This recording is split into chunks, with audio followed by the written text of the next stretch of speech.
God, I love when you guys tag me and stuff like this. Let me preface by saying that giants and cyclopses never have existed. They never will exist, and there is no evidence for them ever existing. Anyone who tells you otherwise is lying to your face. Now, to some of you, that may be a bold claim, but allow me to break down the evidence this guy uses in his video and show you that it is nothing more than pseudo-archaeological lies. And the only thing more full of shit than the people who perpetuate this fiction is the Deer Island Sewage Treatment Facility. The evidence presented is in the form of 6 images. 6 images. 2 of these 6 images are of actual skulls, so the only thing that could even be considered anything close to evidence. Let's talk about the skulls first. This is the first one. So this is actually the skull of a horse with a very rare mutation. This horse has what is medically known as holoprosencephaly, but is more commonly known as cyclopia. This is an incredibly rare birth defect affecting about 1 in every 100,000 newborns. The most obvious symptom of it is that the orbits of both eye sockets meet in the middle of the skull, creating this bizarre outcome. In fact, it's so rare that I could only find one other image of a horse bearing this disorder, which looks quite similar actually. Now the second image he uses is this one, and it is my favorite because it just goes to show how lazy and poorly informed this bullshit conspiracy is. Oh yes, this actually is a skull. This is a human skull. It is from a dig site in Iran. And now I'm gonna show you another image of it from a different angle. Can you figure out what it is yet? Can you figure out why this isn't a cyclops? Because that eye socket is the occipital foramen. It's the base of the skull where your spine connects. Look, the face is facing down. This is the bottom of the skull. They just put it on the wrong way. Are you stupid? Hey, let's talk about the drawings now. This is a picture from a medical textbook of someone with the exact same disorder that I was just talking about. Oh, and what's that? Another image of the same disorder I was just talking about. And look at that. It's another medical textbook drawing. Love it. So that's all of the actual evidence he presents. And then after that, he just goes on to showing random stock images of giants and cyclopses. You know, there's going to be one of you in the comments who's going to be like, oh, see, cyclopses do exist. There's that disorder you were talking about. But this person is talking about, like, a race of cyclopses. Like, cyclopses that walked amongst men. This is not what we are seeing presented in these images. In fact, none of the images presented even showed a human being with that disorder. It was a horse and a skull that was upside down. Let's just for a split second pretend that these two were actual cyclopses. Have a quick look at the skull structure of this, and now look at the skull structure of this. Do these look like they're the same animal?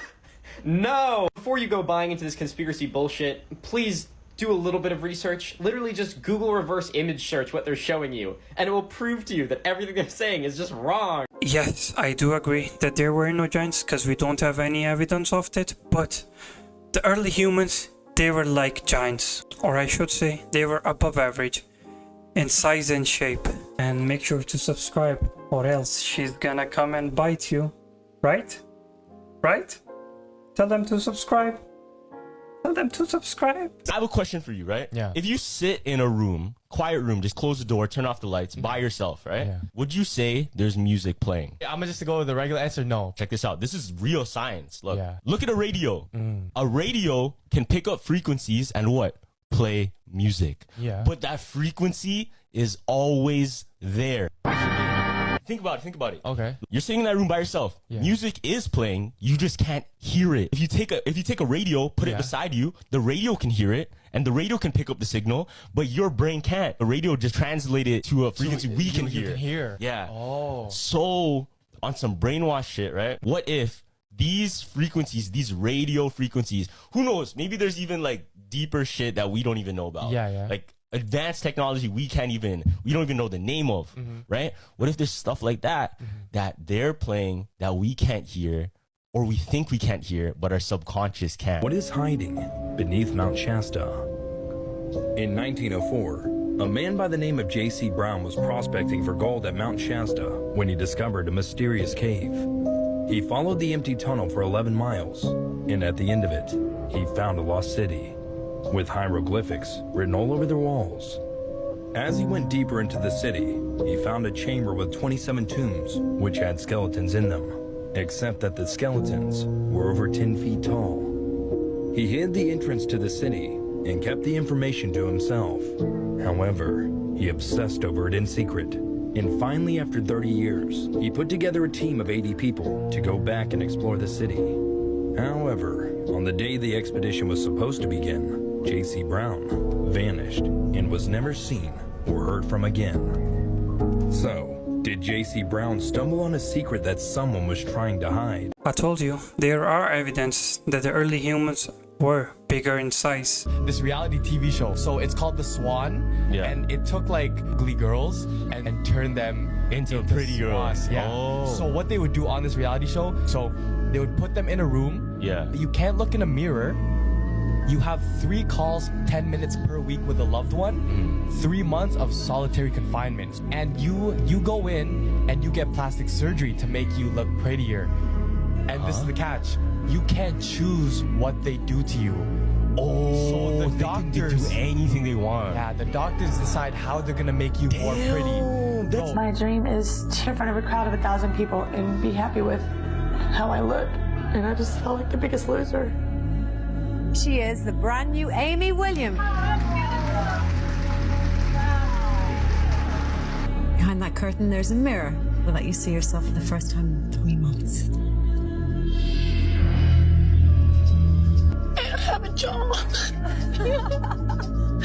Oh my God, you guys are awesome. So it's less of a show and more of an experiment. Another Mandela effect. Okay, yeah. Burger King. No. Do you know No. it? You know this one? Do you know where this is going? No, I don't, but that's my favorite restaurant. Okay, Burger King. On the big sign, like on their logo. Okay, yeah. It was never Burger King. No way. It's always been Burger Queen. Oh my God, no way. I can't even believe it. Right, I can't even believe it. I don't even remember that. Yeah, me neither. These are scary what-if theories. What if there are really aliens disguised as humans and they are spying on us, plotting the perfect time to strike? What if stars are cameras from aliens and we are a zoo or a experiment? What if our life is a video game and every time you start a new year, you start a new level? As the game progresses, the levels get harder and harder to manage. Those who die have completed their game.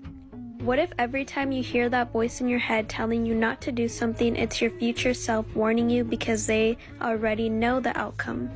What if oxygen is actually poisonous and takes us 70 to 100 years to affect us? Oh, so that means aliens are living amongst us and they're spying on us. Seems like every time you try to bring up giants to someone, they look at you like you're crazy until you actually whip out some real facts.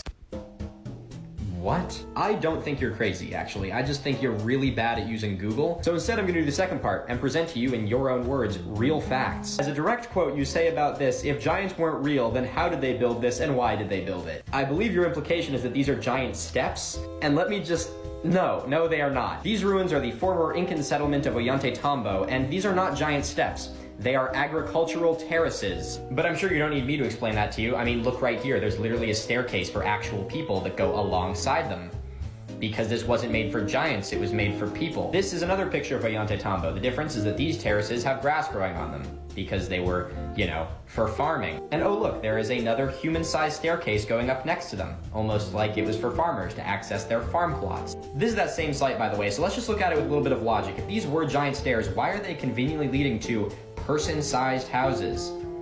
You feel like there'd be giant houses up there, wouldn't you? Oh man, these giants really need to get their cardio in. God, okay, next piece of evidence, let's go. I wish I took a better screenshot because now I just have you peeking over my shoulder. That's a little better. Alright, so this apparently is evidence of giants existing because it shows a man holding a lion, and look at how small the lion is in comparison to the man. This is the former Assyrian ruler, King Ashurbanipal, and the reason he's depicted with a lion is because a symbol of royalty was they would do lion hunts, where they would capture lions from Africa and hunt them for sport. He is holding the lion as a symbol of power and ownership because he was seen as half man, half god. And because he is viewed that way, why would they put a average-sized man next to a enormous African lion? No, they are going to show him as a gigantic towering figure holding this puny prey to show his power and awesomeness. He's actually frequently depicted this way. Here's another statue of him holding a lion. You're reading into it so literally that you're completely overlooking what the statue is actually supposed to be of. It is a symbolic gesture of power, not a literal interpretation of how tall Ashurbanipal was. That's like looking at this hieroglyphic and being like, oh my god, ancient Egyptians were tiny, look at how small he is next to this duck. Or like looking at the Lincoln Memorial and assuming that at one point we had a president who was like 80 feet tall. You finish your video by saying you're running out of time, but you have a lot more evidence. And my friend, I would love for you to make another video, because I want to know what other evidence you have, and perhaps with just enough conspiracy searching and mental gymnastics, you could convince me, as well as everyone else in this app, that giants do, in fact, exist. As the plane soared above an unfamiliar region in China, a passenger gazed out of the window, capturing a captivating video. A sense of awe and curiosity filled the air as the passenger's camera focused on a peculiar sight.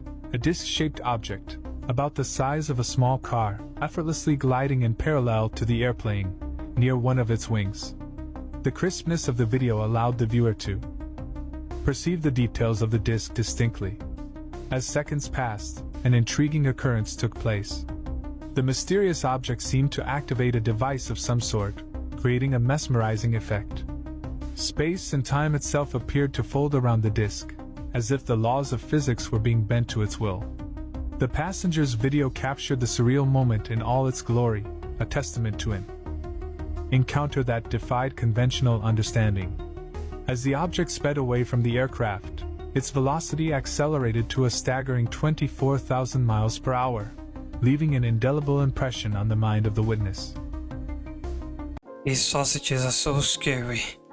The way they fly, so quick, so agile. Did Ariana Grande sell her soul to the devil? We need to talk about this. Now, before you scroll, I thought it was so crazy until I saw the evidence that I'm about to show you. Okay, so the theory goes that Ariana wanted to be more than just a Nickelodeon star, so she sold her soul to the devil in around 2013 and became an international pop star overnight. First, let's talk about her admitting this. So she was secretly recorded by a fan saying this in around 2015. You sold that house. You're in it. It's amazing.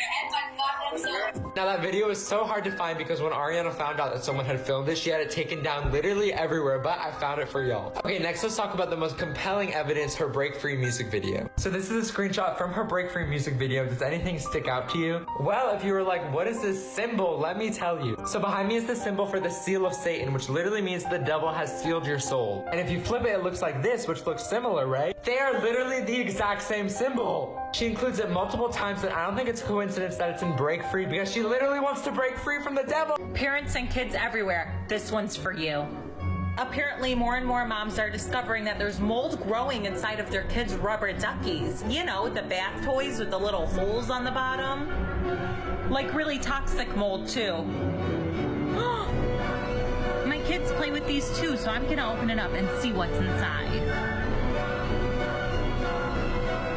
That's disgusting. Oh my goodness. Whenever it's a full moon, people become crazy. They have said this for centuries. It was only the scientists that caught up about 50 to 75 years ago that figured out the human body is 70% water and the moon pulls on us too, just like it pulls on the tides. So people become crazy under full moons. That's why they call it lunatics. This is for the true Home Alone fans. So do you remember when he's in front of that car and he's like, in Home Alone 2? I think so, at Home Alone 2, where they're chasing after the little boy and he goes into the church. That's number one. Oh yeah, number one. That's number one, yeah. Yeah. So before they go into the church, there's a line that one of the guys say. So he goes into the church and it pans, right? Mm-hmm. And then the truck driver, he goes, he went in there. And then the other guy says, nah, I'm not going in there. Mm-hmm. Maybe we're in the church. I'm not going in there. Me either. So it says, me neither. Right? Yeah. But the original line everyone remembers is, oh, I'm not going in there. That place gives me the creeps. Me neither. Oh, I do remember that. You do remember that? I do remember that. Hey, listen again. Look, he doesn't say it. I'm not going in there. Me neither. That's it. It's out. Hey, that's good right there. All right, let's go. You got this. Ooh. Yeah. This is ridiculous. Keep it going. Whoa, that is crazy. Throw me another one. All right.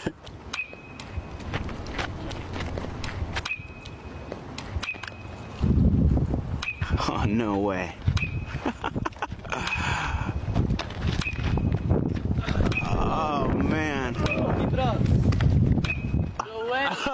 Oh, no way. Yeah, one more. If you think that was real, then let me break it down for you.